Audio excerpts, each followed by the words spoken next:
Hi, I'm Sandy Troy, and I'd like to share with you today how I make videos from photos in PowerPoint. There's 3 parts to this series. Part 1 are the benefits, uses, and a few examples of PowerPoint saved as videos. Part 2 is the step of inserting your photos all at one time. It's magical to be able to do that. And then lastly, downloading your music so it's saved and ready to go. Part 3 is about applying across all the PowerPoint slides, morph transition, timing, and music. Then saving either as a PowerPoint to video MP4 with music or to a GIF file. Lastly is the option of compressing your photos to reduce file size if that's something you'd like to do. Let's jump in. What are some of the benefits and uses of turning photos in a PowerPoint into video? Why go to all the trouble to take a whole bunch of photos and turn them into a video? Well, not only are videos fun, but they're very readily accessible. Whether it's for a family gathering, you can share by link so easily by email, or perhaps you have a special event and family are far away and you want to include them, and a video is a wonderful way to share that event. Or you might have projects where you want to show either before or after, or individual project steps. Those are great memories. Vacation videos are easy to share and easy to access. I belong to a garden club and we do bus trips and field trips, and the members take photos as well as I do, and I put them into videos with music and post them to our Facebook page, sometimes to YouTube, and I also send a link to members, and they really enjoy those videos and send them to their family, and the family enjoys them. You might enjoy making short videos of recipes. I make sourdough and other recipes videos. I've done product reviews. One of the things I found really helpful is something that's practical. I had a Storm Smart Lanai hurricane screen put in, and the installer wanted to show me how to lock it down before a hurricane, and it had a lot of different types of gaskets. And I'm not going to do this very often, so I really wanted a memory jogger. So I took a short video, took some photos, and made that into a little video. And it's a great memory jogger that I can use right before I need to do lockdown. Compared to sending a large group of photos on a zip drive through email, creating a short video and sending that link through email or on Facebook through a link or YouTube link or a thumb drive, it's a really nice way to share. I've created a lot of videos, and not all of them are on YouTube, but my thinking is start out small, create some videos with a few photos and music, see if you enjoy it, and then get into more complex things. But avoid frustration. Don't start with the complex, start with the simple. Let's look at some samples of PowerPoints turned into videos. We'll start very simply. This first one is just one PowerPoint slide with several photos.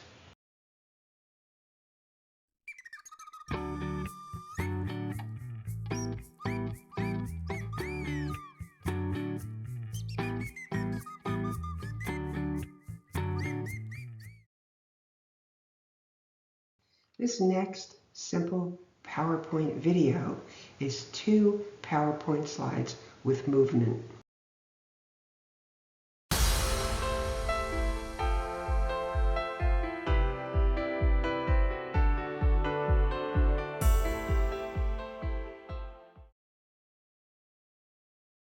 In this video, notice some of the photos move. That was done with morph transition.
type of video would you like to start with? Which photos? What type of music? This three-part series is about 35 minutes and you can be up and running.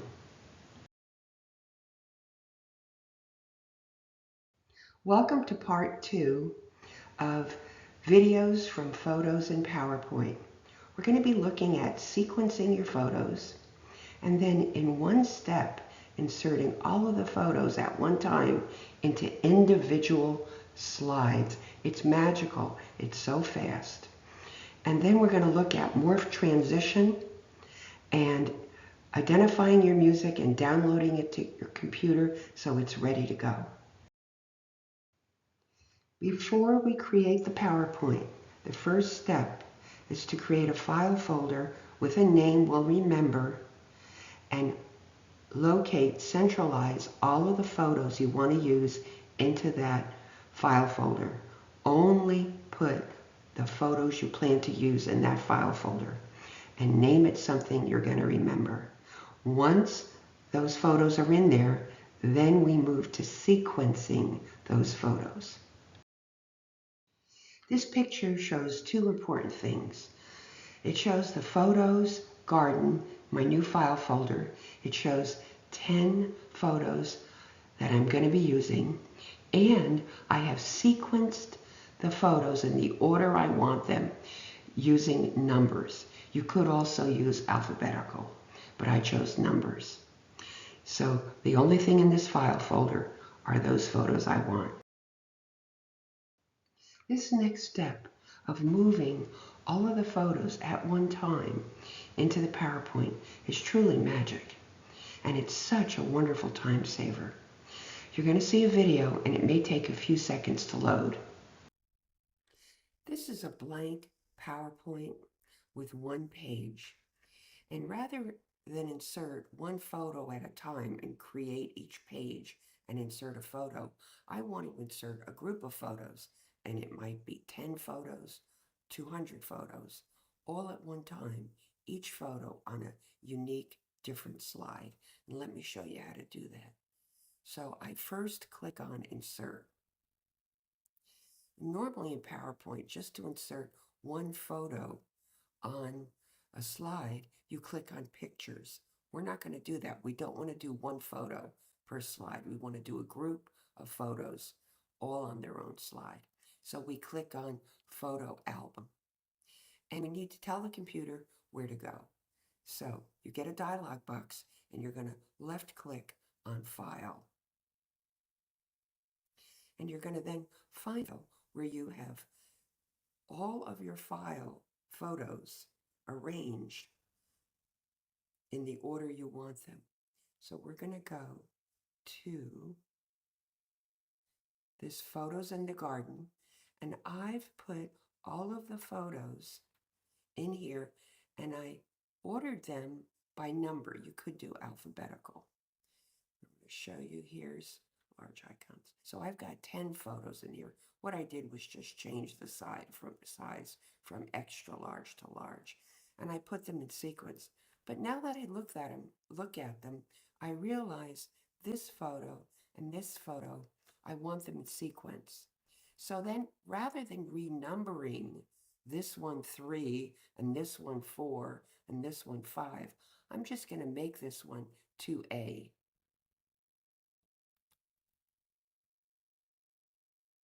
And now this one is sorted right next to this one, so you don't need to renumber them all. I'm ready to insert all of these, each on their own slide. So I'm going to click on the first one, hold down the Shift key, click on number 10, and you notice how they're all loaded at the bottom here. I've just loaded all of them, and I'm going to click Insert. Now they're all loaded in the picture album, and I've done it in the sequence I want, and I'm going to click Create. Lo and behold, I have each one on a slide ready to go. Now I can type on each of these slides, make comments on the slides. I can rearrange these slides. I can move this one up. I can move this one back. I kind of like that, this one first. What I'm also going to show you is how to change the background color on all the slides at one time. So I'm going to be clicking on the first slide, and I'm going to right click, go to Format Background, Solid Fill, but I want to change it from the color it is to this blue. And you notice it only changes the first slide. It doesn't change this slide or this slide. But we want to do all of them. So I'm going back over to my main slide. I'm going to right click. I'm in Format Background. Here I'm in Format Background. I chose this blue, and I want to apply to all. On the lower right-hand side, there's an apply to all. And watch what happens on the left to all those slides when I click apply to all. Now I have blue on all of these, and I have inserted them all in the order I want. If I would like to change this photo album, the cover a little bit, I can add a photo or modify the language. I want to also show you the design feature. There's a design tab at the upper left side. I'm going to click on that. And if you then click on the far right designer tab, it gives you suggestions you can use, and it says photo album. So it's actually putting a book there. And notice that's animated, that's not animated. So you have choices to help you with design. What happens when I put garden photos in front of this? I'm going to click out of that and click designer again. And AI picks up what I wrote and now changes my options. This is a garden photo with a fountain. I can obviously put my own photo in, but if I wanted to use theirs, that's what I would get. Our next step after moving all of the photos into PowerPoint is to use a transition feature called Morph. I want to point out the three little squares. That indicates movement, and that's what helps the video function automatically as it transitions from slide to slide to slide. That movement is supported with the morph function. And there's many other transition features, but this is critical for your video. When you select a slide and apply morph, you then have to apply it to all the slides, and that's frequently one of the things people forget. A good habit to get into is when you click morph, immediately go over to the right-hand side where it says apply to all and click apply to all. So now all the slides are connected and morph functions. Next, we're going to talk about music. When you look for, say, for example, royalty-free music online, or you pull it off of YouTube, you want to find it and then save it to your computer in a place where you know where it is. Maybe in the same file folder you set up for your photos, or a folder right near it with a similar name. But you want to save that on your computer so it's ready to go. What you're looking at is a picture of my computer. I have one file folder called One Music for YouTube, where I have centralized all my favorite audio music files. So I don't have to go hunting or looking around for music every time I make a video. I've downloaded dozens of different music files into this one file folder, so they're centralized. So that's another option. There's a variety of places online you can look for royalty-free music. On the right-hand side of this slide is the QR code to access YouTube Studio, where there's an audio library. I believe you have to have a YouTube channel to access that library, but the link's here. So in this segment, we looked at sequencing the photos, inserting all of the photos at one time into PowerPoint, adjusting morph transition, and very important, applying it to all the slides, and then selecting our music, finding our music, and downloading it and saving it on our computer.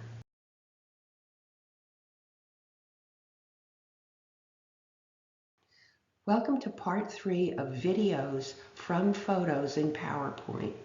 We're going to be covering how to apply across all the PowerPoint slides, morph transition, timing, and your music.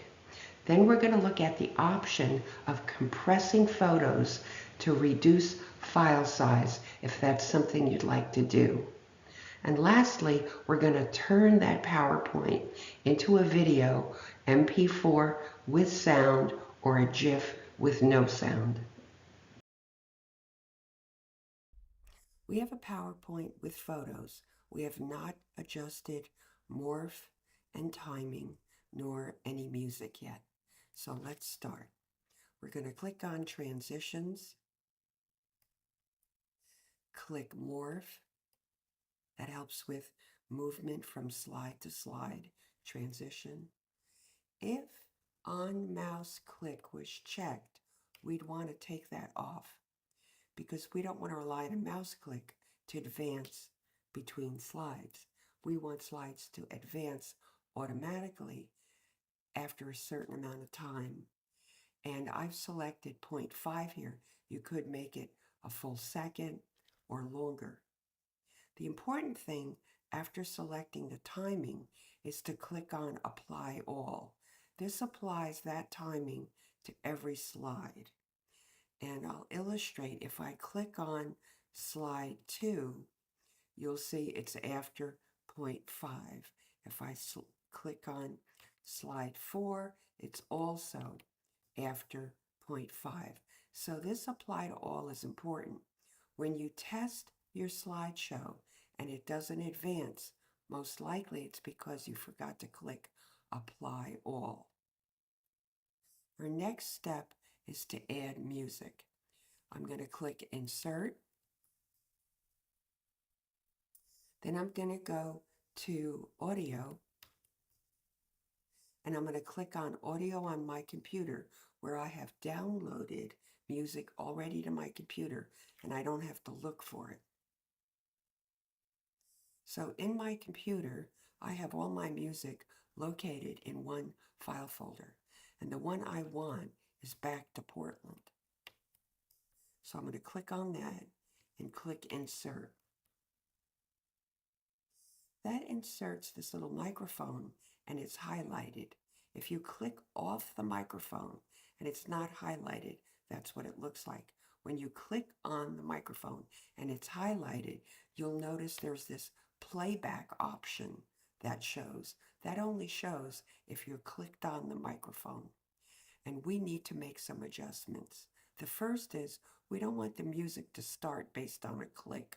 We want the music to automatically start when the slideshow starts. We want the music to play across all the slides. We want the music to loop until stopped. What that means is if your video is 3 minutes, but the music you selected is a minute, you want it to loop and play over and over again until the video stopped. Also, this microphone, you don't want it to show up. You want to see it when you're working on the video, but you don't want the viewer to see it. So you click Hide During Show. And that means when it runs and plays, the viewer won't see it. We also adjust volume. I'm going to put it at medium. Another adjustment option is, do you want the music to fade in? I don't. I want the music to start as soon as possible, as soon as that video starts. But I like when the music fades out. So I'm going to select fading out because I like when the music gets quieter toward the end. The other adjustment that's an option is called trim audio. In some audios, when you add them, there is dead silence in the beginning of the video. I like to trim that out. I want the music to start immediately. Let's check and listen to this video. Does it start immediately? Yes, so I don't need to do any trimming. If I did need to trim, Say there was dead silence till here. I could grab this green bar and bring it over to there, and then it would cut out all of the beginning. You can also trim at the end if you want shorter music, but I don't need that.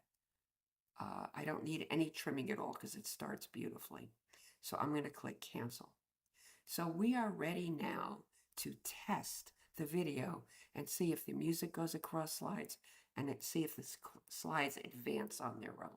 So I'm going to click slideshow, and then I'm going to click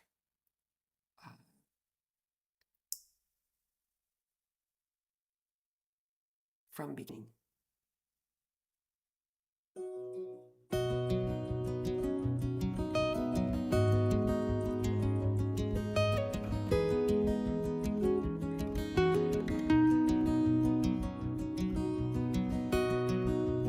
Okay, did you notice that last slide flew in?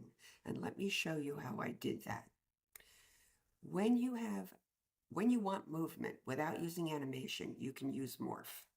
And let me show you the slide before where we saw that flower move in.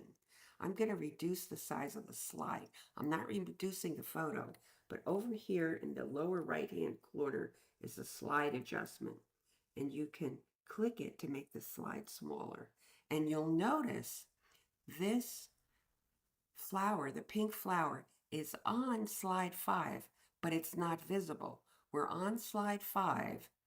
This air plant is visible, but I copied and pasted to this slide the pink flower. If I move this flower up here, then the movement will show from the top. If I move it over here, the movement will show from here. And let's take a look at how that changes it. So I'm going to show the slideshow from slide 5. See, it comes down from the top corner now. So if you make a copy of the identical photo and you put it on the prior photo off to the side where it's not visible, then you'll get that flying effect. And you can actually do 2 photos coming in one after the other. All right, let's go back to our first slide. And it seems to be working. We did a test run. It works beautifully. Now we're going to save as a video. I'm going to go into File, Save As. I'm going to click the down arrow, and I'm going to select MP4. Then I'm going to click Save.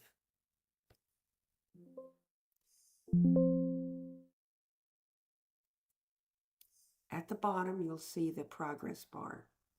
If you have 80 slides, this could take 10 minutes. While it's exporting, I do not use the computer. I don't check my email. I don't work on any other PowerPoints. I don't do anything. I just let it save. So it's told us it's finished exporting. I only have 6 slides. It did it fast. So let's take a look at it and see if it runs properly.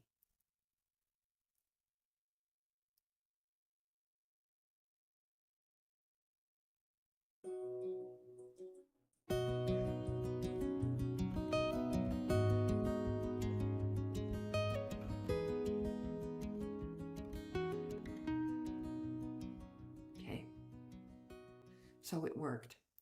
So we've got that file created, and you'll notice the original PowerPoint was 8 KB and the video is larger. With only 6 slides, you're at 31 KB. If you have 80 photos, your file size obviously will be a lot larger.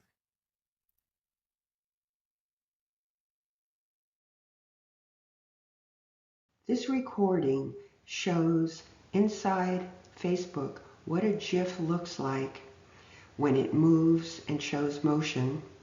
It starts immediately as soon as the viewer gets into Facebook. This is different than a video. The viewer has to click something to make the video start usually. But with a GIF, It's looping over and over. It starts immediately. It doesn't stop. It keeps looping. So let's take a look.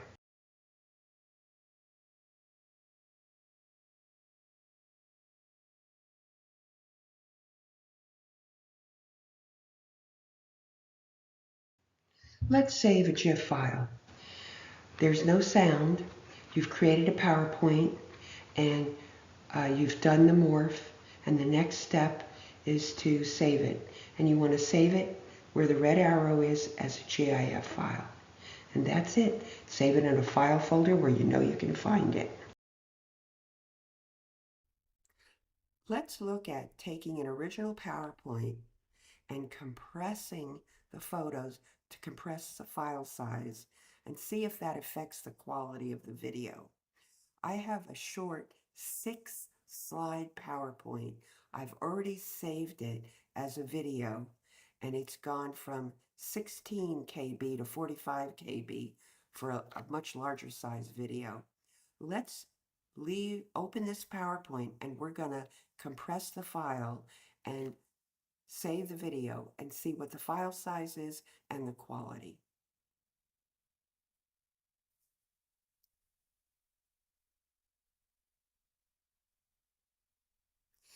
Before I compress this PowerPoint, I'm going to save it with a new name to preserve the original in case we're not happy with the compressed file. So I'm save it as another PowerPoint, but with a new name, compressed.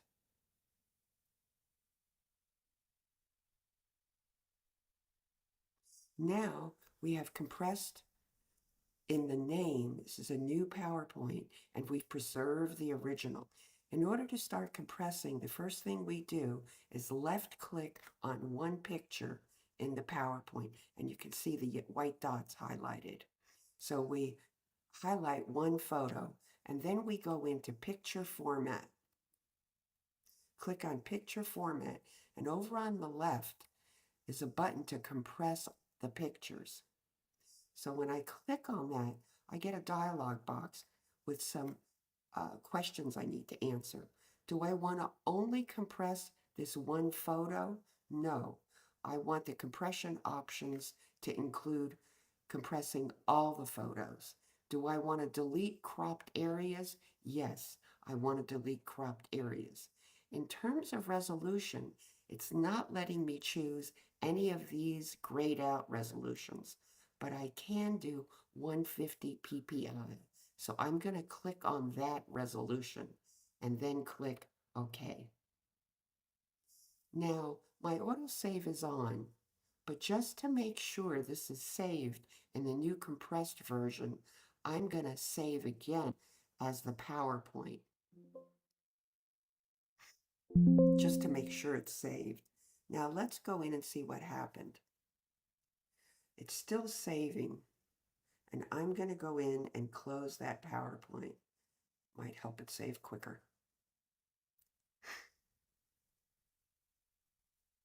You can see it's not saved. There it goes. It's saved. So now it's saying the original PowerPoint was 16, but the compressed version is 6. That's significant, but it's only 6 slides. Let's open this compressed file folder, PowerPoint, and then save it as a video and see the size.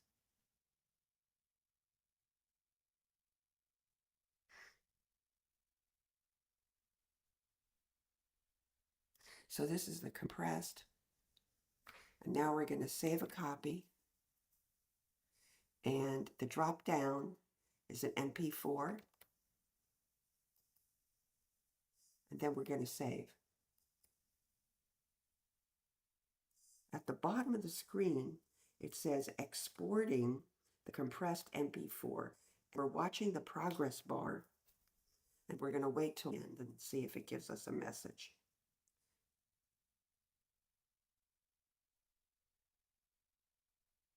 It says it was exported successfully. Let's take a look at the file.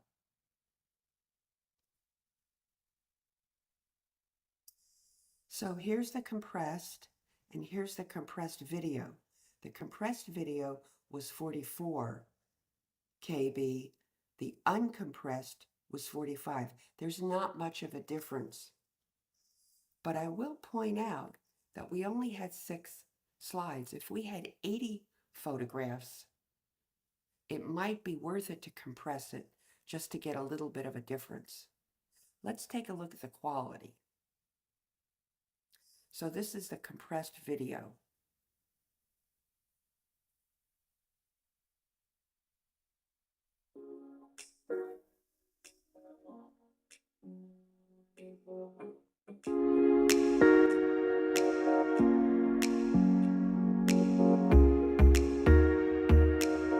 Okay, that was pretty good. And I think that shows that you can compress this safely and still have a good quality video. Thank you for watching. In part 3, we've looked at applying across all the PowerPoint slides morph, timing, and music. And we've looked at compressing file size and then saving into video formats. Thank you so much for watching the 3 parts to this series, and I wish you all the best in starting simple and having fun with creating videos that are all your own.